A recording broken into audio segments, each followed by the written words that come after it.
ዶክተር በርሄ ሀብተ ጊዮርጊስ በቅድሚያ በኦሮሚያ አካባቢ በተለይም በባሌ አመጽ ወቅት የነበረውን የህዝቡን የአመጽ እንቅስቃሴ ለማፈን የወቅቱ መንግስት ማለት የኃይለ ሥላሴ መንግስት ሲወስድ የነበራቸውን አንዳንድ ድርጊቶች ወይ ተግባራትን እርምጃዎችን በተመለከተ በወቅቱ እርስዎ በዚህ አካባቢ እንደነበሩ በውትድርናው ዘርፍ ሲያገለግሉ እንደነበረና ሁኔታውን በቅርበት እንደሚያውቁት በዚህም የዓይን እማኝነት ቃሉን ሊሰጡን ዝግጁ በመሆኑ በቅድሚያ እናመሰግናለን። እግዚአብሔር ይስጥልኝ። እኔም ለረጅም ጊዜ በጭንቅላቴ ውስጥ የነበረውን ታሪክ እንደዚሁ ከህዝብ ጋር ለመካፈል እድል በማግኘቴ በጣም ደስ ይለኛል።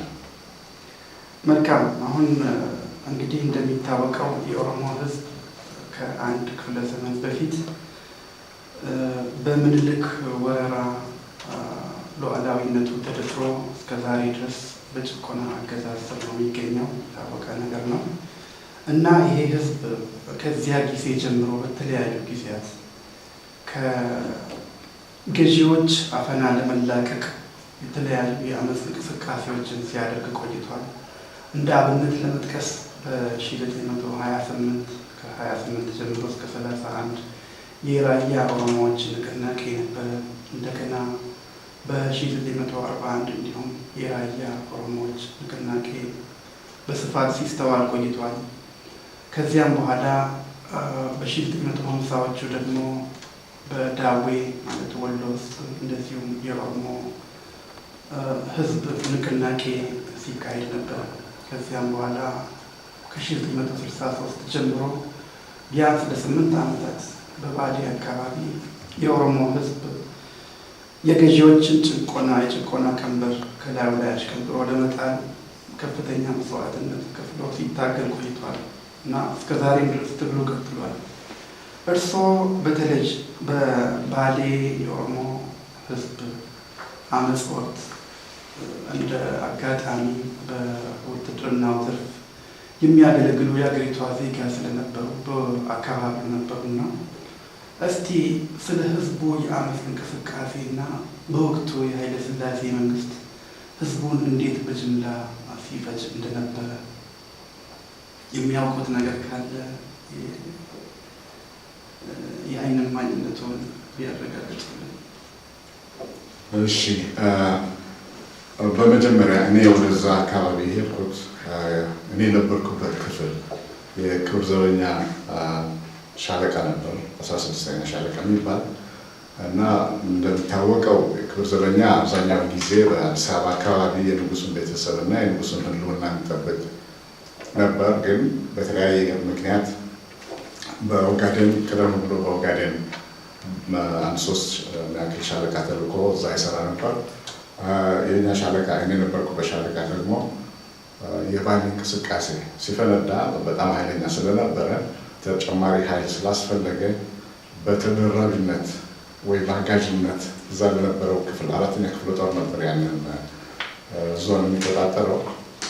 እነሱን በማገዝ ነበር ወደዛ የተላክነው እና በመጀመሪያ ወደ ንጌሌ ቦረና እዛ ብርጌድ ጠቅላይ ሰፈር አካባቢ ነበር የቆየነው እና ከንጌሌ አንስተው እስከ ሶማሌ ጠረፍ ድረስ ከማንዴራ፣ መልካመሪ፣ መልካሰዲ የሚባሉ ቦታዎች በሙሉ በተለይ ከሰሜን ኬንያ ሶማሌዎች ጋር የነበረው ጦርነት በኢትዮጵያ በኩል ደግሞ እኛም አፋኝ እንትን ሆነን ማለት መንገዱን ብሎክ እናደርግ ሆነን ጠረፉን እንድንጠብቅ በየጊዜው እዛ አካባቢ እንንቀሳቀስ ነበር።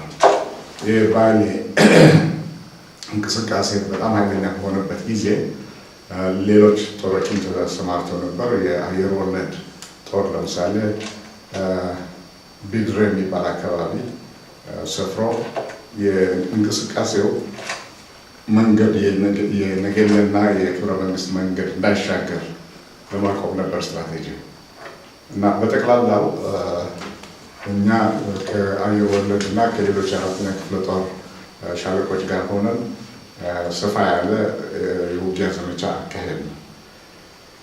በዚህም ጊዜ በኢትዮጵያ በኩል ወይም በመንግስት በኩል የነበረው ግንዛቤ አንድ የእንቅስቃሴው መነሻ የአስተዳደር ጉድለት የሚል ነበር። እኔ ያነበብኩት የመረጃ ሪፖርት እንደዛ የሚል ነው እና የቃል በቃል ለመጥቀስ ያህል የአስተዳደሩ ጉድለትማ መተቸትማ ያስፈልገው፣ ምክንያቱም በውጤቱ ይታያል የሚል ነው።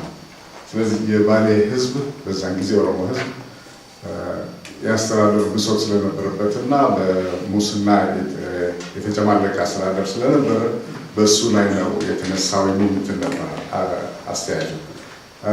ቆየት ብለን ስናየው ግን በተለይ ከፖሊስ አዛዦች እና እዚያ አካባቢ የነበረው ሪፖርት ስናገኝ ሌላ መልክ ደግሞ ተሰጠን።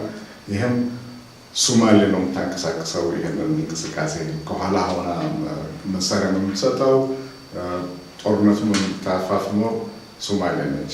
የሶማሌ ወታደሮቹን እዚህ ይታያሉ፣ ኤርትራ አካባቢ ደርሷል፣ ገሚር እንትን አካባቢ አሉ ያሉ ብዙ ነገር ነበር ስለሚነግሩን እና ሁኔታው በጣም በተጋነነና በተለያየ መልክ ነበር የሚታየው። በእኛ በኩል ግን ገብተን ውጊያ ውስጥ ስንገባ ያየነው በጣም ጠንካራ ውጊያ ነበር ነው። ብዙ ሰው ይሞትብን ነበር። በህዝቡና በመንግስት ኃይሎች መካከል ማለት ነው። አዎ፣ በህዝቡና በመንግስት ኃይሎች መካከል ጦሩ መታወቅ ያለበት ይሄ መለዮ ለባሽ ጦሩ ብቻ አልነበረም የሚዋጋው።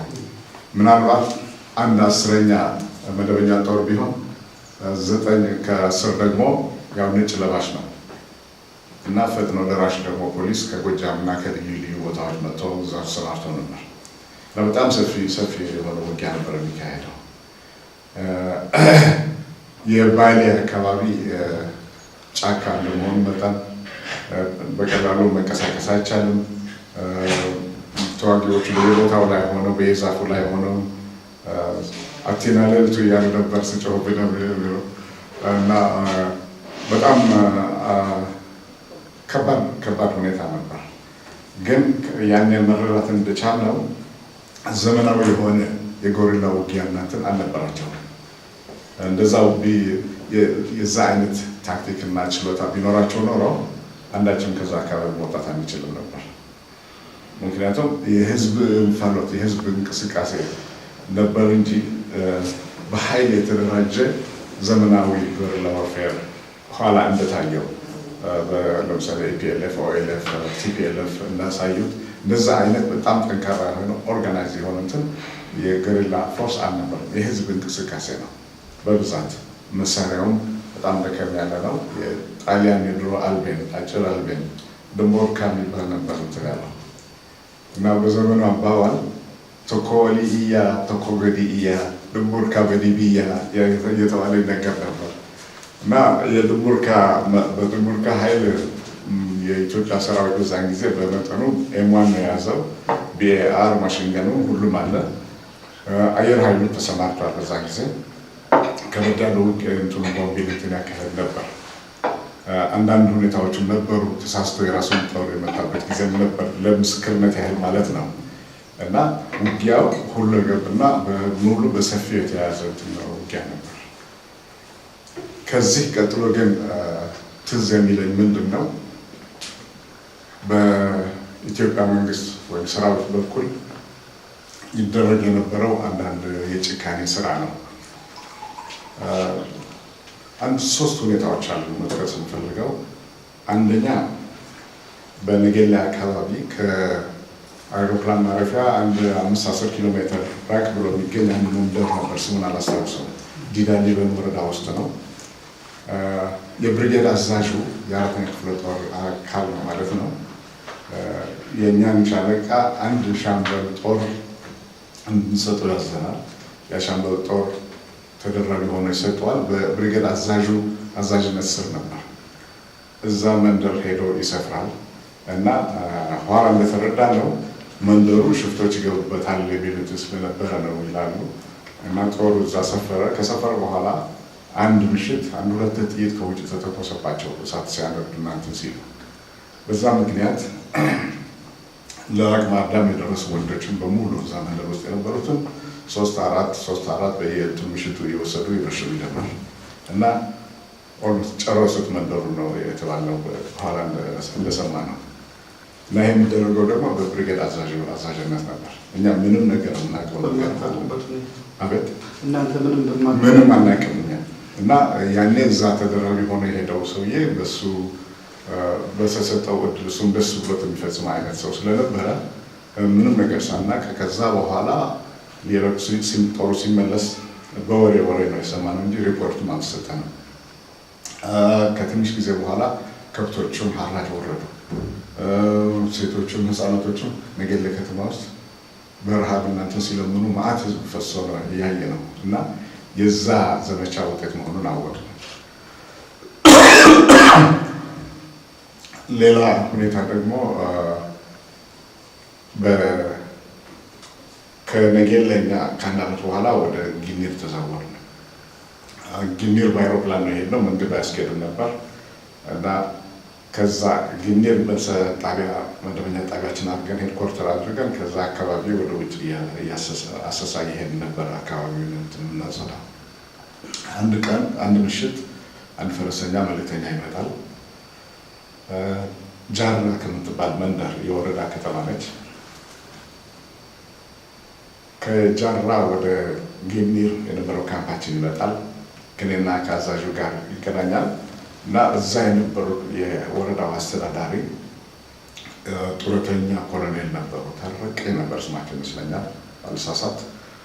እሳቸው መልእክተኛ ላኩ ለእኛ አዛዥ። ከተማው ተከበዋል እና ህዝቡ ሊያልቅ ነው እና ድረሱልን፣ እርዳታ ድረሱልን ብለው ነው የላኩት። እና መልእክተኛው እንግዲህ በፈረስኛ ጋር እስኪደርስ ድረስ ብዙ ሰዓት አልፈዋል እና ወዲያውኑ እኛ መኪና አንስተን ጦር ጭነን ሄድን። ከተማ አካባቢ ስንደርስ ጨልሞ ነበር፣ ማታ ነበር። መንገድ መሄድ አልቻልንም። በየቦታው ሬሳ ወድቋል እና ሁኔታውን ከአስተዳዳሪው እንትን ለመረዳት እንደቻልነው ሁለት ሰዎች ከውጭ የመጡ ነበሩ ከተማ ውስጥ እና አንዱ ሱቅ ውስጥ ይገባሉ። እነዚህ ሽፍቶች ናቸው ተብሎ ይጠረጠራል በዛ ጊዜ። ከሶፍ ኡመር የሚባል አካባቢ የመጡ ናቸው ተብሎ ነው የተጠረጠረው እና ፖሊሶች ይላካሉ የሱቁን ባለቤት እንዲጠሩት እና ወደ ጣቢያው መጥቶ እንዲያነጋግሩት እና ከእሱ ጋር በተነሳው ጭቅጭቅ ተኩስ ይከፈታል፣ ፖሊሶችም ይሞታሉ። ከዛ በኋላ እዛ ሀገር የነበረው የጎጃም ፈጥኖ ደራሽ ጦር እሱም ውጊያ ውስጥ ይገባል። ቅልጥ ያለ ውጊያ ይሆናል። ቤቱ የባለሱቁ ቤት ነጋሽ የሚባል ነበር ባለሱቁ። እዚህ ላይ ዶክተር አሁን እዚህ ጋር የተነሳው በጃራ ከተማ ውስጥ የተነሳው የተቀሰቀሰው ውጊያ በተጨባጭ ሽፍቶች የተባሉት ሰዎች ገብተው በህዝቡ ላይ ወይም በፖሊስ ላይ ተኩስ ከፍተው አይደለም፣ ቤቱ ውስጥ ገብተዋል ስለተባለ ነው። በጥርጣሬ ነው ይሄ። ፖሊስ ተኩስ ከፈተ ማለት ነው።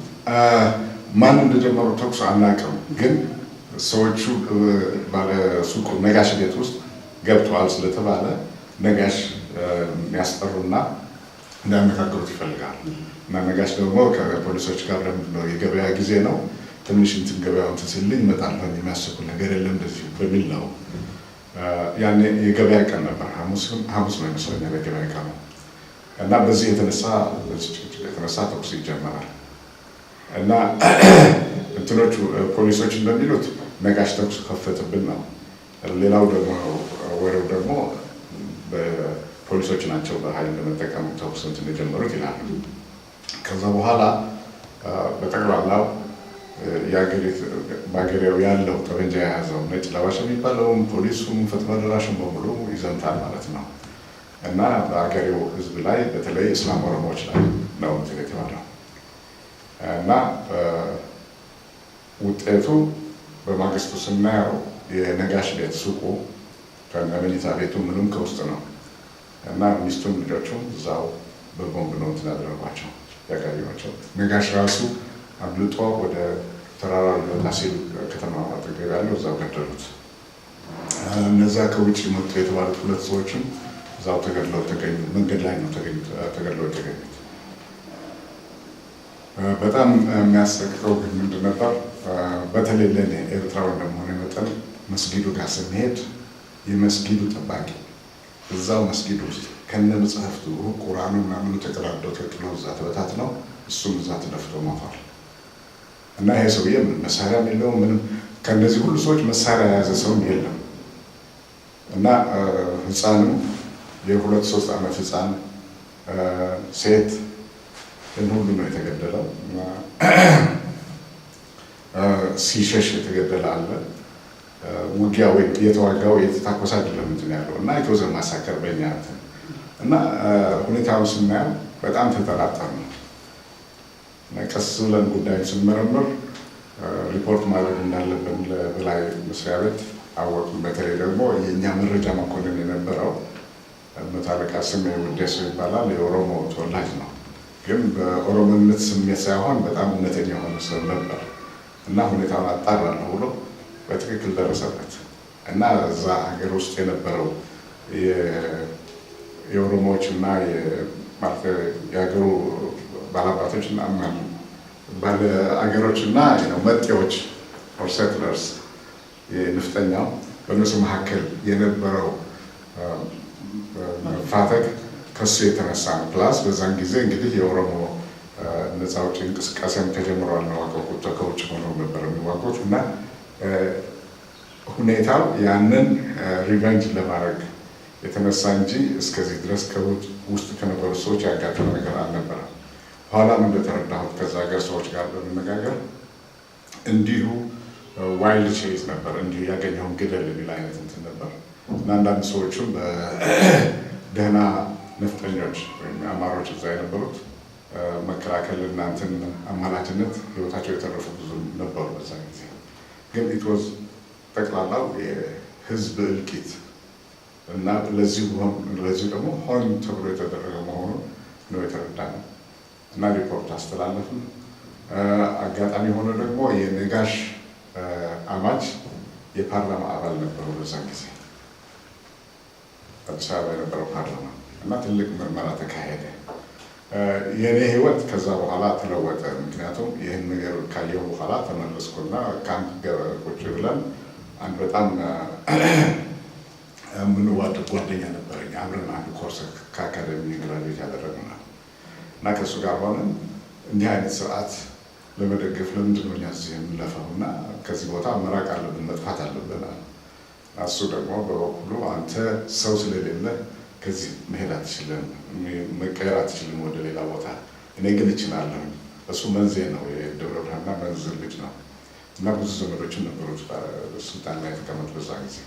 እኔ ኤኒታይም በማንኛውም ጊዜ መቀየር ይችላል፣ ግን አንተን እዚህ ትቼ መሄድ ቅር ይለኛል። እሱ አሁን ይሄ የተፈጸመውን ጉዳይ ይቃወመዋል ማለት ነው? አዎ በጣም ይቃወመዋል እና በጣም ነው የዘገነነን፣ ቀፈፈን። እንዲያውም እኛ ሁሉ ተምረን ቁም ነገር እንሰራለን ብለን ነው እንትን ያለው እንጂ ህዝብ እልቂት ያለበት አካባቢ ወይ እንደዛ በሚሰራበት አካባቢ መኖሩ ራሱ አስጠላን እና እንደተባባልነው እኔ የሕክምና ምክንያት እንትን አድርጌ ወደ አዲስ አበባ ሄድኩኝ። እንደ አጋጣሚ ሆኖ በአንድ ወር ጊዜ ውስጥ ባልታሰበ ከሰራዊቱ ለመውጣት ቻልኩኝ እና ህይወቴን በዛ በኩል በዛ ምክንያት ተለወጠ ማለት ነው። አሁን ጃራ ላይ የተፈጸመውን ድርጊት እንግዲህ አሁን እንደነገሩኝ አንድ መኮንን አጣራለሁ ብሎ እንደደረሰበት ነገሩኛል። አሁን የተደረሰበት ውጤት ለጉዳዩ ለሚመለከተው አካል ሪፖርት ተደርጎ በተለይ ከላይ አመራር አካላት የተሰጠው ምላሽ ማለት ነበር? ይህን ድርጊት በይፋ አውግዘውታል ወይስ እንደው ተድበስብሰው ነው የቀረው? ምርመራ ተካሄደ፣ ግን ተድበስብሰው ነው የቀረው። ምንም አይነት እርምጃ አልተወሰደም። ኃላፊው ማን እንደሆነ ለምን እንዲህ እንደተደረገ ምንም አይነት ቅጣትም አልተወሰነም። ውሳኔም በግልጽ ግን እንደማውቀው ምንም አይነት በግልጽ የተወሰነ ውሳኔ አልነበረም። ይህም ሊሆን የቻለው የነጋሽ አማች የሚስቱም አባት ማለት ነው። ስለዚህ ልጆቻቸው የሞቱባቸው የፓርላማ አባል ነበሩ ማለት ነው። አዲስ አበባ ውስጥ ኢትዮጵያ ፓርላማ የህግ ምክር ቤት እና ሀይ ቪዚብል የሆኑ የፖለቲካ ሰዎች ያሉበት አካባቢ ቤተሰብም እንዲህ አይነት እንትን ከደረሰ በየጫካው ይደርስ የነበረው ለጉድ ነው እሱ።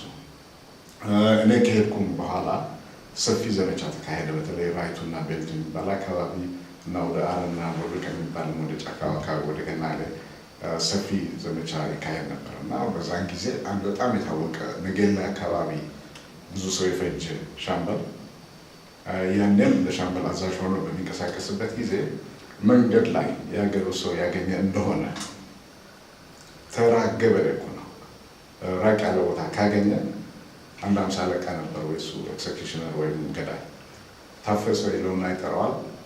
ታፈሰን እንደሚያደርግ ያውቃል። ሰውየውን ይዞ ይቆያል።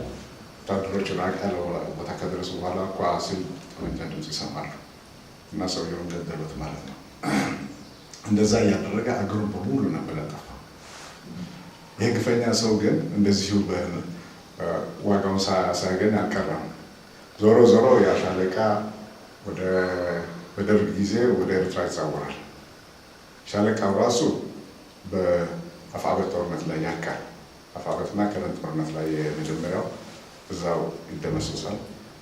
ያ ሻምበሉ ኮሎኔል ሆኖ የሻለቃ አዛዥ ናቅፋ ነበር። ናቅፋ ተከባ በነበረበት ጊዜ ናቅፋ ውስጥ የነበረው ኮሎኔል ማሞ የሚባል ማሞ ተምትም እሱ ነበር እና ከዛ ሳይወጣ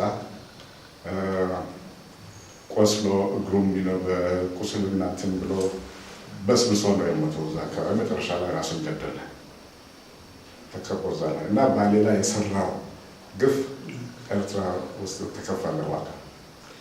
መልካም ዶክተር፣ እንግዲህ ይሄ በጃራ የተከሰተው ሁኔታ ዘግናኝ ሁኔታ እርሶም ህይወቴን ለውጦታል ብለዋል እና እርሶ እስከዚያች ጊዜ ድረስ ሲያገለግሉት የነበረው መንግስት እንደዚህ አይነት ዘግናኝ ስርዓት ለመሆኑን ይረዱ ነበር ነው እና ይሄ ሁኔታ እንደው ባይከሰትሎት ነው ይህን መንግስት ጨፍጫፊነት ወይም ደግሞ ኢሰብአዊነት ባይገነዘቡ ኖሮ ያው በስራው ይቀጥሉ ነበር ማለት ነው በዘርፉ? አዎ፣ በዛው ያው ለመውጣቱም እድልም አልነበረኝም። ምንም አይነት እድልም አላገኘም ነበር። ግን ከዛም ጊዜ በፊት በተለይ ነገሌ አካባቢ የነበረን ጊዜ አንዳንድ ሁኔታዎች ነበሩ። እንደ አጋጣሚ የኔ አዛዥ ኤርትራዊ ነበሩ፣ ኮሎኔል አስመራው ይባላል እና ከእሳቸው ጋር እኔም የዘመቻ መኮንን ስለነበርኩኝ ጦሩ ሰፋ ባለ ሁኔታ በሚንቀሳቀስበት ጊዜ አብረን ነው የምንሄደው እና አንድ የማስታውሰው ሁኔታ መልካም መሪ የሚባል ቦታ ስንደርስ ሸለቆ በጣም ትልቅ ነው እና ብዙ ሰዓት የሚፈጅ ነው እዛ ታች ለመውረድ እና እዛ ቦታ ሽፍቶች አሉ። ሽፍቶች ተቆጣጥሮታል ብለው ነው ወደዛው ይላኩን እና አንድ ሻምበል ጦር ወደዛ ልከን ሁኔታውን አጣርቶ እንዲመጣ እኛ ደግሞ ከላይ ጠቅላይ ሰፈር አድርገን እንጠብቅ ነበር እና በማግስቱ አንድ ሻምበል 200 አለቆች ናቸው የተላኩት። የአገሬውን ሰው በሙሉ ሰብስበው አመጡት ከነከብቱ ከነምኑ። ምን ነው እንዲህ አደረጋቸው ስንላቸው ጊዜ ይሄ እኮ ሽፍታ መሆኑንና ሰላማዊ መሆኑን በምን እናውቃለን አሉና ዝም ብሎ ይዘዋቸው መጡ እና ኮሎኔሉ ጠጋ ብለው ወደ እኔ ታያለህ አለኝ። እኛ ሀገርም እኮ ህዝባችን እንዲህ ያደረጉ ነው የሚጨፈጭፉት ያለው የሚያጠፉት ያለው አለ እና እንደዛም ሆኖ በዛው ብኖርም ኤርትራዊ ስለሆንኩኝ በምንም ጊዜ እንትኔን አልስትም ነበር። አቅጣጫና አስተሳሰብን አልስትም ነበር። ግን እንደዛ ሆኖ ደግሞ በሰላም ለመኖርና ሰው የሚያምንበትን ነገር ሰርቶ እንትን ማለት አይችልም። ምክንያቱም የተሰለፍኩበት ዓላማና እኔ የማምንበት ለየብቻው ነው እና ያው ሄዶ እንትን ላይ መድረሱ አይቀርም ነበር። እስቲ በወቅቱ እንግዲህ እንደሚታወቀው ወቅቱ ማለት አሁን የነገሩን ታሪክ በባሌ ህዝቡ ማለት ነው የአካባቢው የኦሮሞ ህዝብ በጀነራል ዋቆ ጉቱ መሪነት ጸረ መንግስት ወይም ደግሞ ጸረ ፊውዳል ስርዓት አመጽ ሲያካሄድ እንደቆየ ታሪክ ይመሰክራል። ሶስት በዚያ አካባቢ በነበሩበት ጊዜ የአማጺዎች ማለት የህዝቡ የአመጽ እንቅስቃሴ የስፋቱ አድማስ እስከ ምንድን ነው ይላል እርሶ የቅርብ ግንዛቤ ይመስላል? በዛ ጊዜ የነበረን አመለካከት ጠቅላላው የባሌ ህዝብ ኦሮሞ በተለይ ደግሞ እንግዲህ እዚህ ላይ ምናልባት ትንሽ ለየት ያለ እንትን ያለ ምንድነው ኦሮሞ ሲባል ሁለት አይነት ኦሮሞ አለ። የዛ ሀገሬው ኦሮሞ መጤ የሆነ ከነፍጠኛ ጋር የተቀላቀለ ኦሮሞ ነበር እና ኦሮሞ ሲባል እኔ እንደማውቀው በዛ ጊዜ የአገሬ ኦሮሞ ማለት ነው እና በኃይል ሆና ይደርስበት ነበር እና የተነሳው ዳር እስከ ዳር እንቅስቃሴውን ደግፎ ነው። በጣም ቲፒካሊ ፖፑላር አፕራይዚንግ የሚባል ያኔ እዛ ነበር እና ጦሩ ለምሳሌ ከከተማው ወጣ ካለ ምን እንደሚያጋጥመው አያውቅም። አስተዳደርም የለም፣ ምንም ነገር የለም። ስለዚህ ገብቶ ከፖሊስ ጋር እንደዚህ የሚሰራበት ሁኔታም አልነበረም። የመንግስት አስተዳደር ከየቦታው ለቆ ወደ አውራጃውና ወደ ክፍለ ሀገሩ መስሪያ ቤት ነበር የተሰበሰበው እና ክፍለ ሀገሩ በሙሉ በእንትኖቹ በኦሮሞ ፋይተርስ ነበር እንትን የተባለው የቁጥጥር ስር የሆነው እና ያኔ እንግዲህ ምን አይነት አስተዳደር መስርተዋል፣ አስተዳደር ለመመስረትስ ሙከራ አድርገዋል ወይ? ይሄ እንግዲህ የፖለቲካው በዛ ጊዜ የነበረው የፖለቲካ እንቅስቃሴና የአመራር ሁኔታ የሚያሳይ ነው። ግን እስከዚህ ድረስ የነበረ አይመስለኝም። ምናልባት ትራዲሽናል የሆነ የገዳ ሲስተምም እስከዚህ ድረስ እንትን ያደረገው አልመሰለኝም። ግን እዚህ ላይ ነው የእንቅስቃሴው ጥሩ በኃይል ተነስቶ እዛ የነበረውን አስተዳደር ደመሰሰ። ከዛ በኋላ ያንን ሳስቴን ለማድረግ ወይ ደግሞ እንደ ቋሚ ሁኔታ አድርጎ ለመቀጠል የሚያስፈልጉትን ነገሮች አላደረገም። ከዛ በኋላ ደግሞ ከውጭ የሚመጣ እርዳታ በጣም ዲፔንድ ያደርግ ነበር ይመስለኛል። በተለይ መሳሪያና ጥይት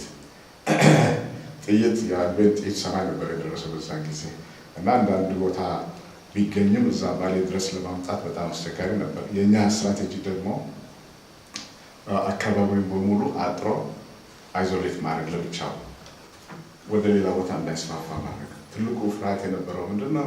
ቅድም ያልኩት የክብረ መንግስትና የነገሌ መንገድ ተሻግሮ ከሄደ በመላ ወደ ገምጎፋ ከዛ አልፎ ወደ ጅማ ይገባል። ጅማ ከገባ ኢሉባቦር በዛ አልፎ ደግሞ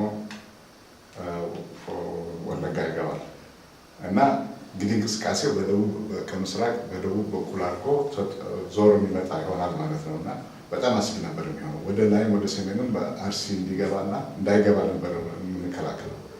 ድሬ ሼክ ሁሴን እና የዋብሸበሌ አካባቢ ከዛ አልፎ እንዳይሄድ ነበር የኛ ጥረት። በታች በኩል ደግሞ የነበረው አንዳንድ እንትን የጎሳ ቅራኔዎች በመጠቀም ቦረናዎችን እንትን ለማድረግ አሁን ወያኔም እንደሚያደርገው ቦረናና ገርሊ አለመግባባት በመካከላቸው ያለው የጉጂ እንትን ኢንቮልቭ ለመሆን በሱ ተጠቅመን ነበር እኛ በወታደር ብቻ ሳይሆን በህዝብ በሰው በጎሳዎች አጥር አድርገን ነበር ለመከላከል የሞከርነው እና ብርቱ ኃይል ሲመጣ አየር ወለድ ኤርፎርስ የእኛም ጦር ሌላም የአራተኛ ክፍለ ጦር እዛ አካባቢ ሲፈስ እንቅስቃሴውን ለመግታት ቻለ እና ካልተንቀሳቀሰ ደግሞ እዛ አካባቢ ሆኖ የሚያደርገው ብዙ ነገር አልነበረም እና ይሄ ነበር የዛን ጊዜ ስትራቴጂ። እንዳይስፋፋ አድርጉ፣ ባለበት ቦታ ይቆይ፣ ከዛ በኋላ መፍትሄው ይመጣል የሚል ነው እና መጨረሻ ላይም በጀነራል ዳገማ ኬሎ አማካኝነት ብዙ እንትኖች የተሰሩ ግንኙነቶች እና እንደዚህ የተሰሩ ናቸው። ዋቆ ጉቷን መጨረሻ ላይ እጃቸውን የሰጡት ወይ እንቅስቃሴው የቆሙ። እስኪ አሁን በዚያ ወቅት በሌላ መልኩ ደግሞ የመጫናቱ መረዳጃ ማህበር ወደ መመስረቱ አካባቢ ነበረና የማህበሩ መመስረትና በተለይ በማዕከላዊ ኦሮሚያ በተለይም በሸገር በነበሩት የሰራዊቱ አባላት ውስጥ በነበሩት የኦሮሞ ተወላጆች ዘንድ የትግል እንቅስቃሴ የሚመስል አዝማሚያ ነበረ። በተለይ መቶ አለቃ ማሞ መዘምር፣ ብርጋዴር ጀነራል ታደሰ ብሩ እና ኮሎኔል አለሙ ቴሳ የመሳሰሉ የኦሮሞ ተወላጅ የወቅቱ የጦሩ አባላት ወይም የጦር መኮንኖች እንቅስቃሴ ላይ ነበሩ። እርስዎ እስኪ ስለ እነዚህ መኮንኖች እንቅስቃሴ ወይም በአጠቃላይ ስለ ምርጫና ቱለማ እንቅስቃሴ በወቅቱ የሚገነዘቡት ነገር ቢኖር ያካፍላል።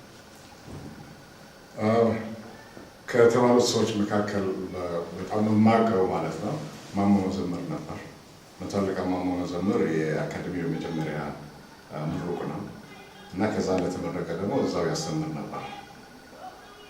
የሚያስተምርበት ትምህርትም የፈንጂ ትምህርት፣ ፈረስ ግልቢያ እና ልዩ ልዩ ታክቲክስ አስተማሪ ነበር እና እሱ እንደ አስተማሪ ከሩቅ ስለነበር የማውቀው አስተሳሰቡ ምን እንደሆነ ልናውቅ አንችልም ነበር። እሱ መግባቱ እዛ ስንሰማ ግን በጣም ነው የከነከነን። ምክንያቱም የእሱ አይነት ሰው ከገባበት ያ እንቅስቃሴ በጣም ከባድ መሆን አለበት። ማሞ መዘምር እንዲህ ዝም ብሎ ተነስቶ የሚል ተራ ሰው አይደለም። ከዛም በኋላ ሕግ ትምህርት ቤት ዩኒቨርሲቲ ገብቶ ሕግ የተማረ ሰው ነው እና የእሱ እዛ መግባት በእኔ ለራሴ አስተሳሰቤ ለውጦታል። ምክንያቱም የኦሮሞ ጥያቄ ምን እንደሆነ በዛን ጊዜ ነው በደንብ ጠለቅ አድርጌ ለማየት እንትን የሞከርኩት። ከዛ በፊት ባሌ ሄደን ስንዋጋ ምን ስንልም ኦሮሞ አመፀ፣ ይሄ ጋላ እንዲህ አደረገ ምናምን ያሉ በሚሉት አስተሳሰብና አነጋገር በእሱ ብቻ ዝም ብለን ተመርተን የምንሄድ እንትን ነበር። የሚደረገው ድርጊቱን አንደግፍም፣ በተለይ ህዝብ መግደልና መጨፍጨፍ እንትን ላይ። ነገር ግን የፖለቲካው ዓላማ ጠለቅ ያለ መሆኑ የኦሮሞ ችግር ደግሞ ምን እንደሆነ እኔ በራሴ በበኩሌ በዛን ጊዜ ነው ለመመራመር እና ለመረዳት የሚሞክርኩት። ብዙ ሰዎችም ብዙ ኤርትራውያኖችም ለምሳሌ ከአዲስ አበባ ሲሄዱ አንዱ ከአንዱም ሰው ለይተው ሊያውቁ አይችሉም። ኦሮሞ ማን እንደሆነ፣ ጉራጌ ማን እንደሆነ፣ አማራ ማን እንደሆነ አናውቅም። በታሪክ ገብተን ለመመራመር ለማወቅ የረዳን ግን አንድ በእኔ በኩል እና ከኔ አካባቢ የነበሩ ሰዎች የኔ ባክግራውንድ ያላቸው የማሞ መዘምር እዛ መግባት በጣም ትልቅ ትምህርት ነበር እና አይናችን ነው የከፈተው። ይህ ሁሉ እያለው ይህን ሁሉ ነገር በእጁ እያለ ትምህርት ተምሯል፣ ስልጣን አለው፣ ደሞዝም ማድረግም የሚችል ሰው ነው። ከዛ ወቅቱ ስራ ልስራ ያለ እንደሆነ ጥሩ ኑሮ ሊኖር የሚችል ሰው ነበር። ግን ለዛ ዓላማ እንደዚህ ካደረገ ለካ ከኛ ጋር የሚመሳሰል ሁኔታም አለ ማለት ነው እዚህ ብለን በማሰቡ ትንሽ እንትንቻለን። ሌሎች የነ ጀነራል ታደሰ ብሩ ብዙ አላውቅም ነበር፣ ኋላ በማንበብ እናንተ ማለት ነው። እነ ኮሎኔል አለሙ ቅጤሳ፣ ሌሎቹም እዛው ጦር ሰራዊት ውስጥ የነበሩትን አዛዦች ናቸው እንግዲህ መልዕክት የሚያስተላልፉት እዛው ከእነሱ ጋር የሰሩ የነበሩት። በቃ ገሌ ደግሞ ኦሮሞ ስልጣን እንዲይዝ መንግስት እንዲይዝ ብሎ እንዲያደረገ ነበረ እያሉ ነበር ስማቸው ለሚያጠፉት እናንተ የሚሉት። ግን ሲሪየስሊ እነዚህ ሰዎች በዛው ዓላማ ውስጥ መሰለፋቸውና ስለ ኦሮሞ ኮዝ የራሳቸውን ጥቅም አሳልፈው በመስጠት የተሰለፉ ሰዎች በመሆናቸው ትልቅ ትምህርት ነው የሰጡ ነገር። በተለይ ደግሞ ኤርትራውያኖች ለካ ኢትዮጵያ ውስጥም ሌሎች ሰዎችም አሉ እንደኛ የሚታገሉና የከፋቸው ሰዎችም አሉ፣ ለካ ሁሉም ኢትዮጵያዊ ለካ አንድ አይደለም የሚል ሀሳብም በትናችን ማድረግ ጀመረ። እስቲ አሁን የመቶ አለቃ ማሞ መዘምርን ጉዳይ ካነሳን ዘንዳ እንደሚያውቁት መቶ አለቃው በወቅቱ እንግዲህ በመጨረሻ ወቅቱ መንግስት በስቅላት እንዲቀጣ የተደረገ ሰው ነው። እስቲ ስለ ስቅላቱ ሂደት የተገነዘቡት ነገር ነበረ? በክብት ኋላ ነው ማንበብ ሰዎች ጋር መነጋገር ለመረዳት የቻሉት። በዛን ጊዜ እኔም ትምህርት ቤት ነበርኩኝ። ከዛ በኋላም ወደዚህ ሀገር ለትምህርት መጣሁ፣ ወደ አሜሪካን ሀገር ለትምህርት መጣሁ እና ብዙም ከቅርብ አልከታተለው ነበር። ግን ከገደሉት በኋላ ሁላችንም የጠየቅነው ነገር ቢኖር ምንድነው ለምን ይገድሉታል? እሱ ተቃውሞ አነሳ። አንደኛ የተከሰሰበት ክስ እዛው ሲኔማ ውስጥ ቦምብ ጥልሃል ብለው ነው እንትን ያደረጉት እና አንደኛ እሱ በትክክል ለመሆኑ ለማረጋገጥ የነበረው የፍርድ ስርዓት አያስችልም። ሁለተኛ ደግሞ ቢሆንስ በሞት የሚያስቀጣ ነገር ነው ወይ? አንድ ሰው እጁ ተቆረጠ፣ ጓደኛው ነው ደግሞ እጁ የተቆረጠ የትምህርት ቤት ጓደኛው ነው። ስለዚህ ጠቅላላ ነገሩ በጣም የሚያጠራጥርና እንትን ነበር እና ሰው በጣም ነው ቅር ያለው። እንዲያውም የዛ መንግስት ግፈኝነት አንዱ ለእኔ በጉል ካስረዳኝ ነገር ቢኖር ምንድነው የማሞ መሰቀል ነው። እሱን በተራ ክሪሚናል አድርገው እዛ እንትን ማድረጋቸው አንደኛ በጠቅላላ እዛ ሀገር የነበረው የስርዓቱ አስተሳሰብ ምንድነው አይቀጡ ቅጣት መቅጣት የሚባል ነገር አለ።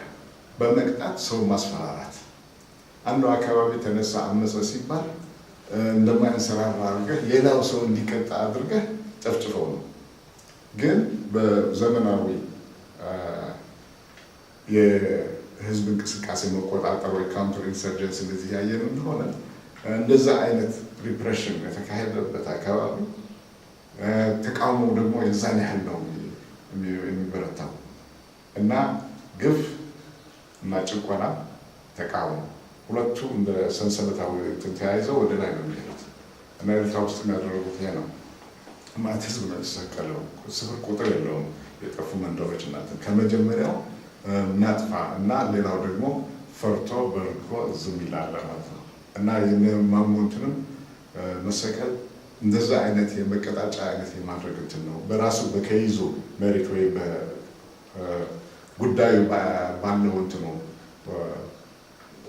ሁኔታ ሳይሆን ሌላ ዓላማ ለማካሄድ የሚያደርጉት ነገር ነበር እና ይሄ ደግሞ ያሳየው ምንድነው ከዛ ጊዜ ጀምሮ የኦሮሞ ህዝብ መፍራት ነበር ማለት ነው። እኛ እናቀም ነው የኦሮሞ ታሪክ የኦሮሞ በምኒልክ እንትን ቅኝ ግዛት መሆን ወይም ማቅናት እንደሚባለው በደንብ ስለማናውቀው ሁኔታውን እንዴት እንደተካሄደ አናውቅም ነበር እና ይህን ያህል ይፈራሉ ብለን የራሳቸውን ህዝብ ይፈራሉ ብለን አንገምትም ነበር። እኛም ቢፈሩ ኤርትራኖችም ቢፈሩ ምክንያት ይኖራቸዋል ብለን እናምናለን። ምክንያቱም እኛ ለየት ያልነን በቃ ደግሞ ከሩቅ መጥተን ስንረብሻቸው ትንሽ ትላቸው ይሆናል። ግን የራሳቸው ህዝብ ላይ እንዲህ አይነት ግፍ እንዴት ይሰራሉ ብለን ነበር ትለን።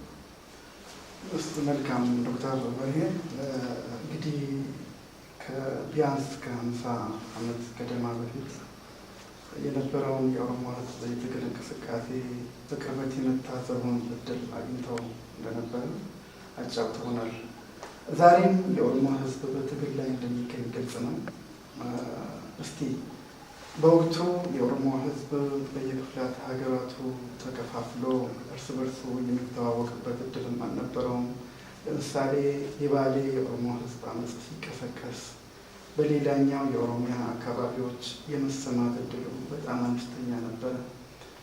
ከዚያ ቀደም ብሎ በሰሜን ራያ ኦሮሞዎች እንቅስቃሴ ሲፋፋም በተቀሩት የኦሮሚያ አካባቢዎች ያንን አመፅ የህዝባችን የወገናችን የትግል ድምፅ ብሎ የማስተጋባቱ ባህል አልተለመደም ነበር። ምክንያቱ ደግሞ በወቅቱ የቴክኖሎጂ እድገትም ዝቅተኛ ነበረ። የህዝቡ የንቃተ ህሊና ደረጃም በጣም አነስተኛ ነበረ እና ከዚህ አይነት ጉዳዮች የተነሳ የኦሮሞ ህዝብ በወቅቱ አንድነቱ በከፍተኛ የገዢዎች ግፍ ወይም ሴራ በጣም የተከፋፈለ መሆኑ ይታወቃል።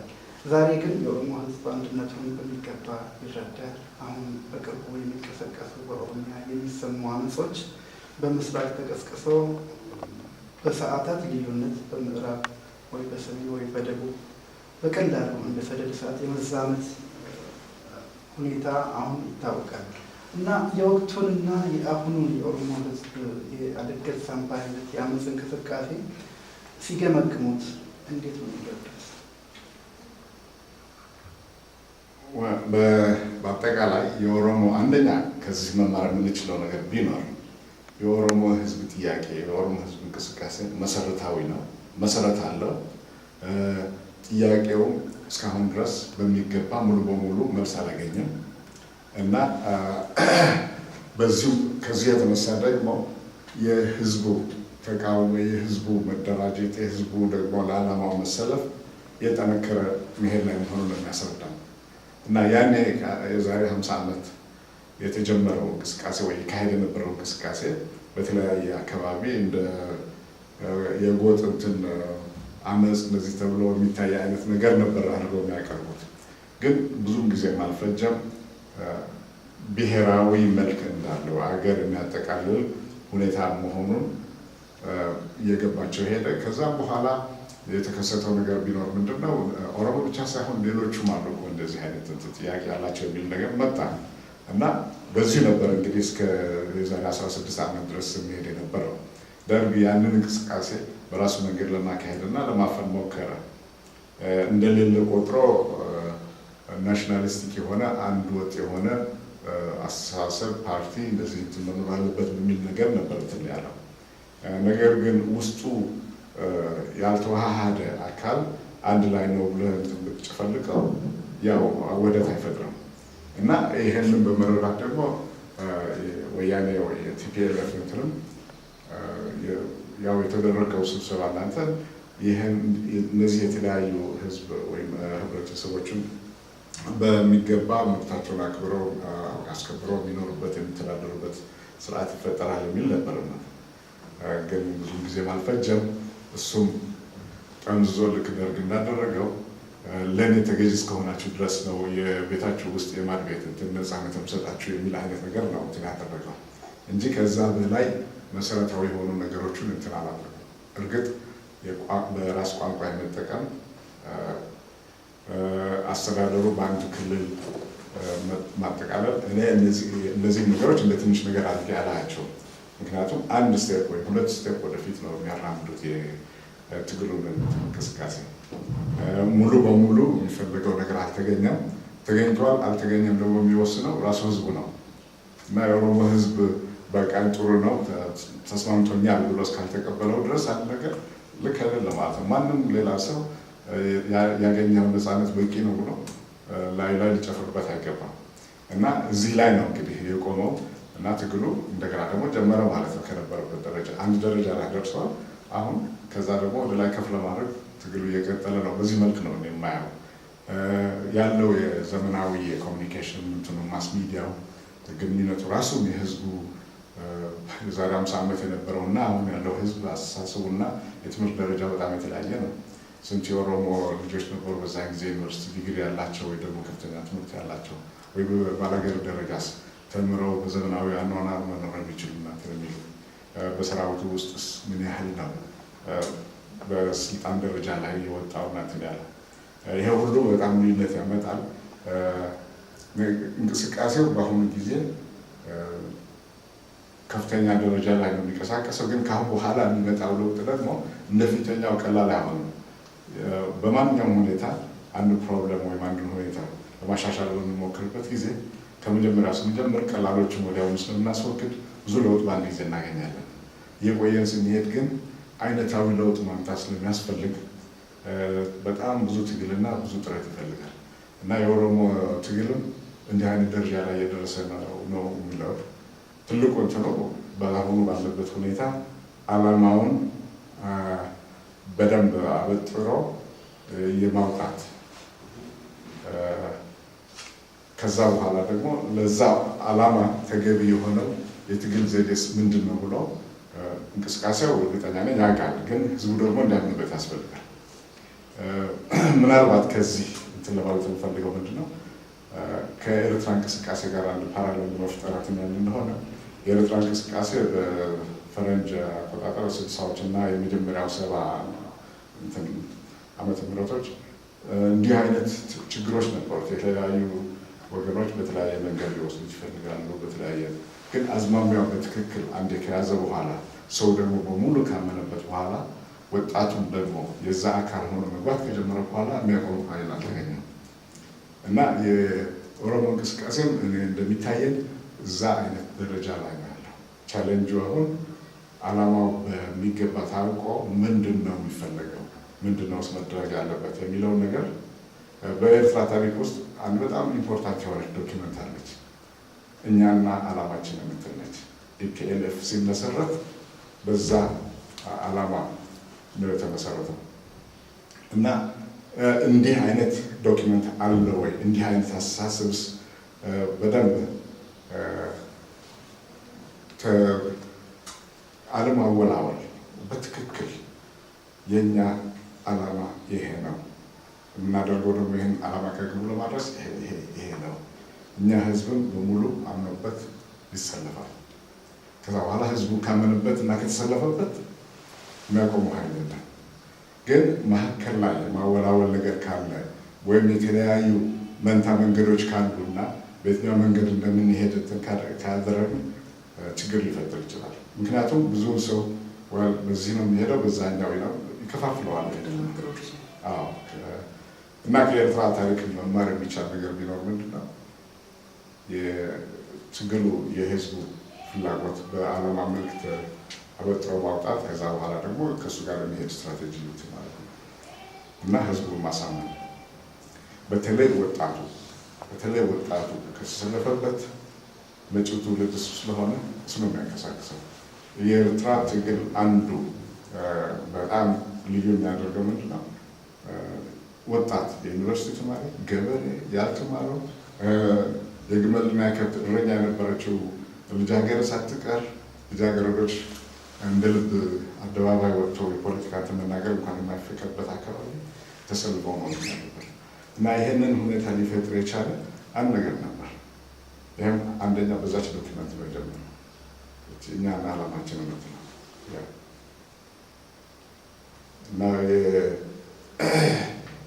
የኦሮሞ እንትኑ ደግሞ አንዱ ምንድነው ያለው መንግስት በሁለት ወይ ተከፋፍሎ እንዲሄድ እንትን ለማድረግ እድል አግኝቷል። ኦፒዲኦ እና ኦኤልኤፍ ኦፒዲኦ ከመንግስት ጋር ሆነ የመንግስት ዓላማ የሚከተል ነው ማለት ነው። ይህ መንግስት ራሱስ ምንድን ነው የሚፈልገው? የወያኔ መንግስት ዓላማ ምንድን ነው? እውነት ወያኔ መንግስት አሁን በኢትዮጵያ ውስጥ ያለው መንግስት ራሱስ የኢትዮጵያ አካል ነኝ ሙሉ በሙሉ ብሎ እና እስከ ዘላለም እዛ ለመቆየት የሚያስብ አካል ነው ወይስ ጊዜያዊ መሸጋገሪያ ሁኔታ አድርጎ ነው የሚጠቀምበት ያለው ራሱ የራሱን ዓላማ ለማካሄድ እና እንዲህ አይነት አጠራጣሪ ሁኔታ ላይ ያለው መሪነት የሀገር መሪነት ለሌሎቹ እንትን ሊያደርግ አስተማማኝ የሆነ ሁኔታ ሊሰጣቸው አይችልም። እና ድሮ አበበ ቢቂላ ምን ነበር በጨዋታ እንትን ስናደርግ የማይተማመን ወዳጅ በየወንዙ ይማማላል ያለ ነበረ ትርጉም ያደርገው አንዳንድ ሁኔታ የተፈጠረ እንደሆነ እና ከእንዲህ አይነት መንግስት ጋር በሚባልበት ጊዜ በየወንዙ ላይ መማማል ነው የሚመጣው። ኦፒዲዮ እና ወያኔ ይተማመናሉ አሁን አይመስለኝም። እና ራሱ ሁኔታው አጠራጣሪ ስለሆነ ሁሉም ነገር ፍሉድ ነው የሚሆነው። በቃ ይዋዥቃል። የኢትዮጵያ ሁኔታ አሁን አንድ አካል መጥቶ ትክክለኛ የሆነ ዳይሬክሽን ወይ አቅጣጫ አስይዞ በዚህ ነው የምንሄደው ብሎ አስምሮ ሌላው ህዝብ ደግሞ የሚከተለው ከሆነ ቋሚ ወይም የዘለቄታ ሁኔታ ይፈጠራል ማለት ነው። እዚህ ላይ የኦሮሞ ሁኔታ ምንድን ነው? ከሌላው የኢትዮጵያ ድሮቹ የተለያዩ ብሔረሰቦች ጋር ሆነው የመጪውን የኢትዮጵያ መንግስትና አስተዳደር የሚገባውን ድርሻ ይዞ ይመራል ያካሄዳል ወይስ ይሄ መሆን ካልቻለ ደግሞ የራሱ እንትን መንገድ ይቀይሳል ወይስ የፈለገው ቢሆንም ከኢትዮጵያ ጋር የምናደርገው ነገር የለም ታላቅ ኢትዮጵያ የሚባለው ነገር የራሳችን መንግስትና መንገድ ይኖረናል የሚል ነው። ከነዚህ የትኛው ነው? ይሄ እስካል በደንብ ክሊርሊ ህዝቡን አውቆት እንዲከተሉ ያስፈልጋል ከልቡ። ከዛ በኋላ ወደ ትግል የሚገባው ያለ ማወላወል ገብቶ መታገልና ህይወቱንም ለመስዋዕት እንትን ዝግጁ ይሆናል። እና እዚህ ላይ የሀሳብ እንትን ላይ ነው ብዙ ጊዜ የሚጠፋውና እንትን የሚለው በሀሳብ ደረጃ ላይ የሚደረገው ትግል። እርስዎ እስኪ እንግዲህ ከጠቀሱ ዘንዳ እስኪ ለኢትዮጵያ እንበል አሁን ባለው ሁኔታ የወያኔ መንግስት ያለበት ሁኔታ የዘረፋ ሲስተም መሆኑ የታወቀ ነው። ዘረፋ ስርዓት የተዘረጋው እና የህዝቦች የትግል እንቅስቃሴ የተጠናከረበት ለቆ የራሱን የታላቋን ትግራይ ግንባታ እውን ሊያደርግ ይችላል የሚባልበት ሁኔታም አለ። እርስዎ እስቲ አሁን በኢትዮጵያ ውስጥ የተለያዩ ብሔር ብሔረሰቦች ይገኛሉ። ከነዚህ መካከል እጅግ ብዙኃኑ የኦሮሞ ህዝብ ነው። በሀገሪቷ ከፍተኛ የኢኮኖሚ አቅም፣ የሰው ኃይል፣ የቆዳ ስፋት፣ የተፈጥሮ ጸጋዎች ባለቤት መሆኑን የሚታወቀ ነው የኦሮሞ ህዝብ። እስቲ ለወደፊቱ ለኦሮሞም ሆነ ለተቀሩት የኢትዮጵያ ህዝቦች ያለው ራዕይ ምንድን ነው? በዚህ ብልቋጫ የኢትዮጵያ ሁኔታ ከማንም ጊዜ በላይ አቅጣጫው ያልታወቀ ሁኔታ ነው ያለ። ምክንያቱም ስልጣን ላይ ያለው መንግስት እኔ በበኩሌ ነው ምን እንደሚፈልግ አላውቅም፣ ምን ለማድረግ እንደሚያስብም አላውቅም። እኔ የትግራይ ህዝብ ለብቻው ነፃ ይሆናል እና ነፃነት እናውጃለን ቢሉ አንድ ቁጥር ከሚደግፋቸው እንትን ቢኖር እኔ ነኝ። ምክንያቱም የትግራይ ህዝብ ያሳለፈው መከራ በጣም ብዙ ነው። ብዙ ጓደኞችም ነበሩኝ። አንዳንድ ሁኔታም የትግራይ ልጆች ከኛ ጋር ሆነው የኤርትራ ትግል ደግፈው ከኛ በላይ የሚያራምዱ ሰዎችም ነበሩ በዚህ ባጭር ጊዜ እንትናችን ነው እና ጀሚን የሆነ ወይ እውነተኛ የሆነ ምክንያት አላቸው። የትግራይ ሰዎች የትግራይ ህዝብ ብቻችን መሆን እንፈልጋለን ብሎ ካደረገ እኔ ከሚደግፉት ሰዎች አንዱ ነኝ። የትግሉ አጀማመርም በዚህ መልክ ነበር።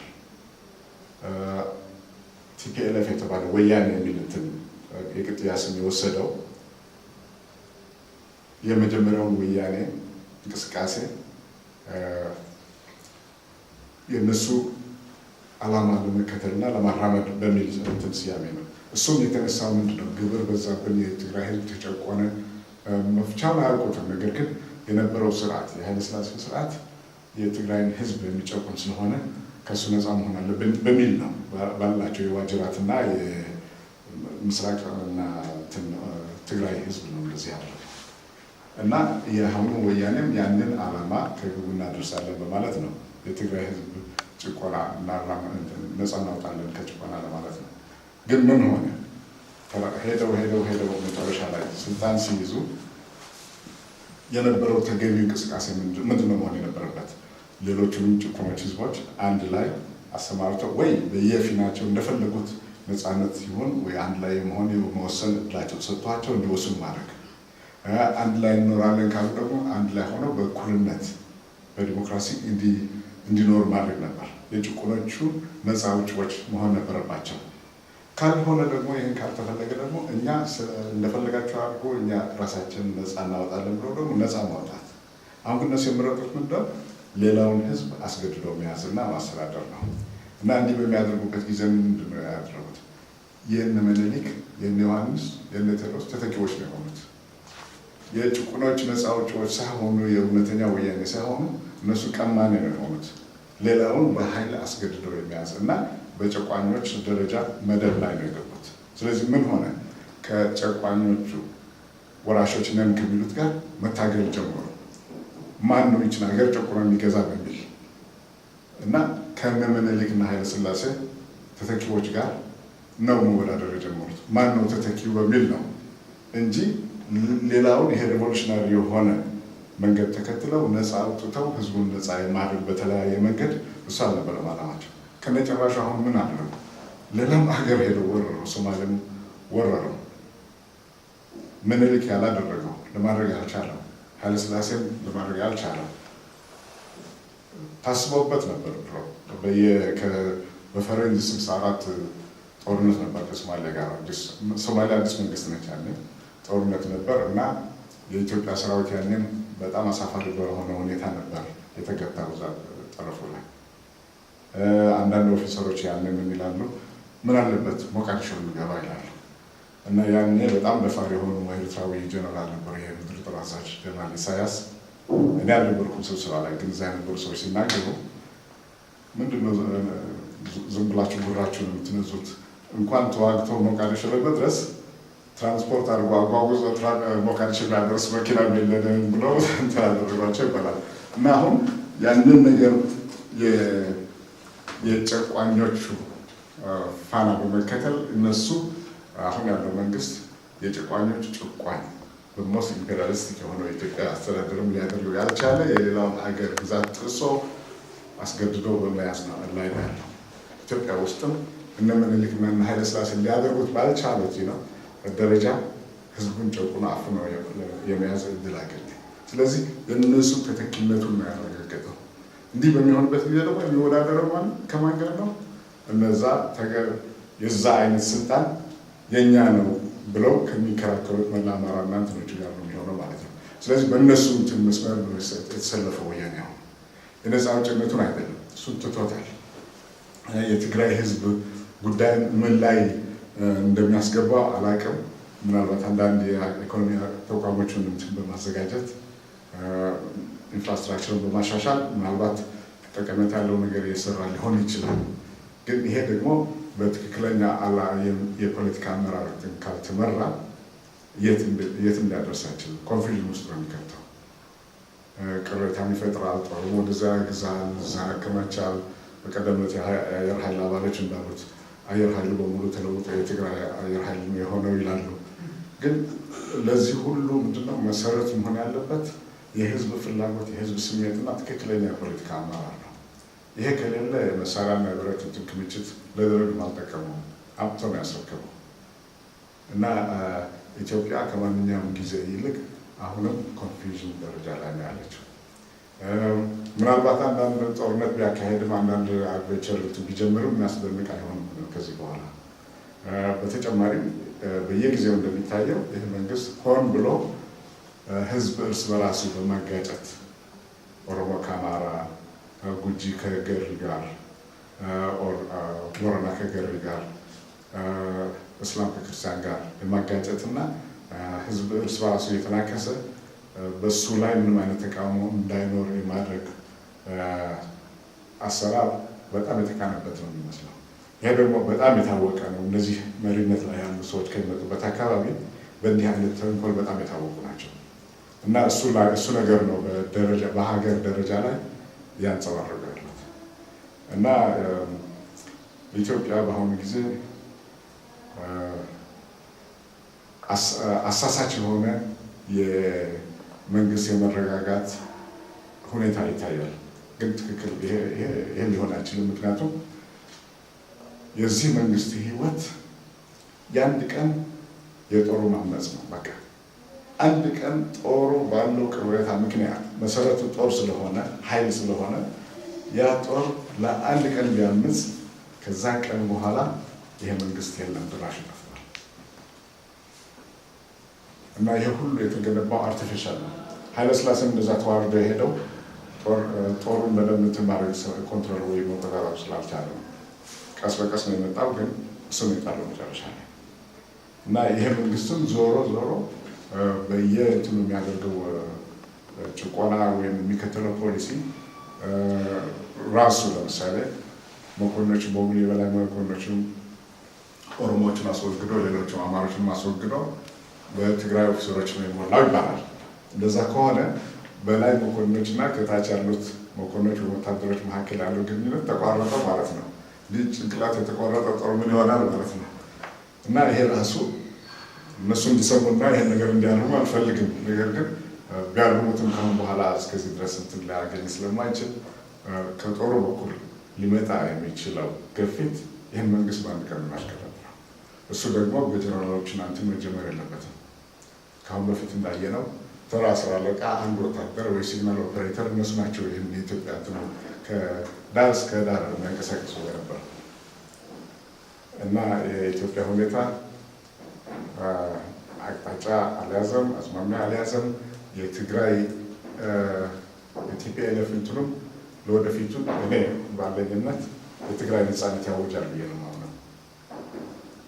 ከዛ አይወጣም። እሱ ደግሞ የሚያስከትለው ራሱ ኮንሲኮንስ ይኖራል። ወይ ደግሞ ይሄ ነገር እንዲሆን ኢትዮጵያ ውስጥ ምን አይነት ሁኔታ መኖር አለበት? ልክ የሶማሌላንድ ሲንድሮም ያየን እንደሆነ ሶማሊያ ውስጥ ሶማሊያ ተበታትና እንትን ባለችበት ጊዜ ሶማሌላንድ የሚቀባለ ብቻ ወጣች እና ተመልሶ መጥቶም የዛ ሶኮል አንድነት እንትኑ የሚያስከብር እንትን የሚል ኃይልም የለም። እንዲያውም የተረጋጋ ሀገር ያለው እዛ ሶማሌላንድ ነው አሁን ከሌላው አካባቢ እና እንደሱ አይነት ሁኔታ ሊፈጠር ይችላል። ሆን ብሎም እንዲሆን ማድረግ ይቻላል። ሌላው ሰው እርስ በራሱ የሚጋጭበት እንትን የሚልበት እንዲሁ በስልጣን ላይ ለመቆየት ብቻ ሳይሆን እንደዛ አይነት ሁኔታ በሚሆንበት ጊዜ ውልቅ ብሎ ለመውጣት አመች እንትን ሊሆን ይችላል። ግን ሌላው ከአንድ በጣም አዋቂ የሆነ ሰው ጋር ቀደም ስንነጋገር የነበረው ጥያቄ ደግሞ ምንድነው በተለይ በኦሮሞ በኩል አለ ትግራይም ሆነ ወይ የትግራይ መንግስትም ሆነ ወይ አማራው ወይ ሌሎችም ምን ያህል ነው የኦሮሞ ህልውና ኦሮሞ ሲባል እንግዲህ ይህን ያህል ህዝብ ያለው ይህን ያህል አካባቢ ይህን ያህል ቅድም ያልከው ሪሶርስ ወይም ደግሞ ሀብት ያለው መካከል ቁጭ ብሎ የእሱ የበላይነት የሚረጋገጥበት ሁኔታ ግድ መፈጠር አለበት። ይሄ ዴሞክራሲ ካል ይሄ ነው እንትኑ ሰው በሙሉ እንዳለው እንትኑ ባለው ሪፕሬዘንቴሽን እንዲያገኝ ነው ማለት ነው። እና የኦሮሞ ሪፕሬዘንቴሽን ወይም ተወካይነት እዛ መንግስት ውስጥ በጣም ከፍተኛ ይሆናል ማለት ነው። አንድ የሆነች ኢትዮጵያ በአንድነት የምትካሄድ ትኖራለች ከተባለ ነገ ጠዋት እሺ በሱ መንገድ እንሄድ ከተባለ እንደ የኦሮሞ የበላይነት ተቀብሎ ለመኖር ዝግጁ ናቸው ወይ? እዚህ ይሄ ነው የእንትኑ የኢትዮጵያ እንትን በአንድ በኩል ሪያሊቲውን መቀበል አይፈልጉም። በሌላ በኩል ደግሞ እነሱ የበላ ሆነው የመቆየት እንትናቸውን እንዲያካሄዱ ይፈልጋሉ። ቲፒኤልኤፍ እያደረገ ያለው ለ100 200 ዓመት ኢትዮጵያ ውስጥ ይደረግ ከነበረው የተለየ አይደለም። አንድ ማይኖሪቲ ሬጅም ድሮ የአማራ ነበር፣ አሁን ደግሞ የትግራይ ሌላውን ጨቆኖ ይዞ የማስተዳደርና የመግዛት ሀብቱም ደግሞ የመበዝበዝ እንትኑ ነው እንትን ያደረጋሉ። ስለዚህ ይሄ አያዋጣም። ዞሮ ዞሮ ወደ ጥፋት ነው የሚሆነው። አንድ ላይ ሆነን ኑር ከተባለም እንግዲህ ይቀበላሉ ወይ የሌላው እንትኑ ልዑልነት ይላል የኦሮሞ የበላይነት በአስተዳደር ማለት ነው በዲሞክራሲ መንገድ ተቀብሎ ለመኖር ዝግጁ ናቸው ወይ? ይሄን ካልተቀበሉ ዲሞክራሲ የለም ማለት ነው። እሱ ከሌለ ደግሞ አገር ሊኖር አይችልም። እና በጣም ዝብርቅርቅ ያለ ሁኔታ ነው። አልጠራም። ከዛም በላይ የውጭ እጅ ይገባበታል። የአሜሪካኖች እዛ ውስጥ ገብተው እንደሚታየው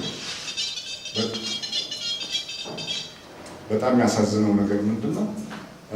ብዙ ጊዜ የአሜሪካ ፖሊስ የሚመራው በአካባቢው ካሉት የቆንስላና ኤምባሲ ሰዎች ወይ ደግሞ ስለ አካባቢው ጥናት እንሰራለን የሚሉ ምሁራንና ጸሐፊዎች በሚያቀርቡት አስተያየትና በሚያፈልቁት ሀሳብ ነው። ሌላ የለውም። እና አሁን እስካለው ደረጃ ድረስ ደግሞ ያየን እንደሆነ እነዚህ ኢትዮፊልስ የሚባሉ ወይ ደግሞ የኢትዮጵያ ወዳጆች የሚባሉ ፈረንጆች እንግሊዝም ሆነ አሜሪካን፣ ጀርመን፣ ሌሎችም በሙሉ የሚደግፉት ይሄ የአማራ ሚት ነው። የኦሮሞ ህዝብ እንቅስቃሴ ስለማድረግ አይደለም።